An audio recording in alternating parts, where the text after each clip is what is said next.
بسم اللہ الرحمن الرحیم۔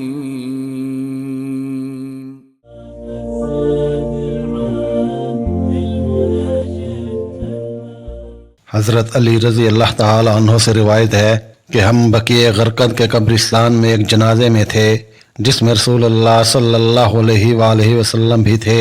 چنانچہ رسول اللہ صلی اللہ علیہ وآلہ وسلم تشریف لائے اور بیٹھ گئے۔ آپ صلی اللہ علیہ وآلہ وسلم کے ہاتھ میں کھونٹی تھی۔ آپ صلی اللہ علیہ وآلہ وسلم اس سے زمین کو ریدنے لگے۔ پھر آپ نے اپنا سر اٹھایا اور فرمایا، اللہ تعالیٰ نے تم میں سے ہر جان کا مقام جہنم یا جنت میں لکھ دیا ہے، اور اس کے بارے میں لکھا جا چکا ہے کہ وہ بدبخت ہے یا سعادت مند۔ تو قوم میں سے ایک آدمی نے کہا، اے اللہ کے نبی صلی اللہ علیہ وآلہ وسلم، تو کیا پھر ہم اپنے اس لکھے ہوئے پر نہ رک جائیں اور عمل چھوڑ دیں؟ جو اہل سعادت میں سے ہوگا اپنی سعادت کو پا لے گا، اور جو بدبخت ہوگا اپنی بدبختی کو پا لے گا۔ آپ صلی اللہ علیہ وآلہ وسلم نے فرمایا، عمل کیے جاؤ، ہر ایک توفیق دیا گیا ہے۔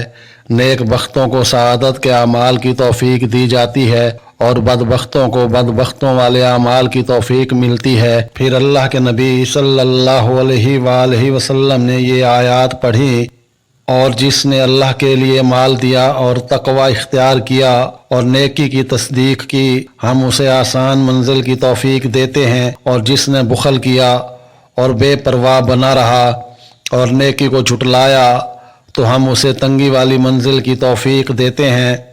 حضرت ابو ہریرہ رضی اللہ تعالی عنہ سے روایت ہے، رسول اللہ صلی اللہ علیہ وآلہ وسلم نے فرمایا، قسم اس ذات کی جس کے ہاتھ میں میری جان ہے، تم لوگ اس وقت تک جنت میں نہیں جا سکو گے جب تک کہ ایمان نہ لے آؤ، اور تم اس وقت تک مومن نہیں ہو سکتے جب تک کہ آپس میں محبت نہ کرنے لگو۔